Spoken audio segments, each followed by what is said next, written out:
4 3 ਘੰਟੇ ਫਿਰ ਵੀ ਐਸਾ ਨਜ਼ਰ ਆਉਂਦਾ ਤੇ ਮਨ ਨਾ ਠੱਪੀਆਂ ਲਾ ਲਓ ਲੱਗ ਜਾਣੀਆਂ ਸਨ। ਨਹੀਂ ਤੇ ਬੌਸ ਮੇਰੀ ਗੱਲ ਸੁਣ ਨਾ, ਤੁਸੀਂ ਸਾਡਾ ਸ਼ੇਰ ਦਾ ਛੋਟੀ ਵੋਟ ਪਵਾਈਏ ਜਾਂ ਵੱਡੀ? ਛੋਟੀ ਯਾਰ ਦੋਨੇ ਦੋਨੋਂ ਪਵਾਈਆਂ ਨੇ। ਲੇਕਿਨ ਆਪਣੇ ਬੰਦੇ ਨੇ ਉੱਥੇ ਜਿਹੜਾ ਬੰਦਾ ਸੀ ਉਹ ਕਿਹੜਾ ਨਹੀਂ ਵੱਡੀਆਂ ਕਿਹੜੀਆਂ ਕੋ ਪੰਨੇ ਤੇ ਮੁਸ਼ਤਾਕ ਸੀ, ਉਹ ਨਹੀਂ ਮਿਲਿਆ ਵੀ ਸਾਨੂੰ 8:30 ਪੌਣੇ 9 ਵਜੇ।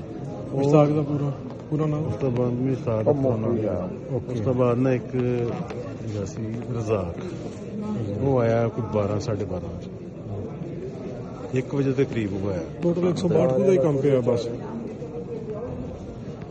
ਵੱਧ ਪੈ ਜਾਣਾ ਸੀ ਮੈਨੂੰ ਲੱਗਦਾ। ਉਹ ਭਾਈ ਸ਼ਾਹਦ ਨੇ ਮੋਡਲਾਂ ਚ ਰੈਸ਼ਨ ਢਾਡੀ ਜੀ ਮੋਡਲਾਂ ਚ ਰੈਸ਼ਨ ਨਹੀਂ ਮੇਰੇ ਮਾਡਲ ਕਲਮਾ ਚੌਂਕ ਗੁਲਬਰਗ। हाँ कलमा चौक की वर्क लगता है ये बद्दों की सानी एज ए प्रिजाइडिंग ऑफिसर से है ना। हाँ जी।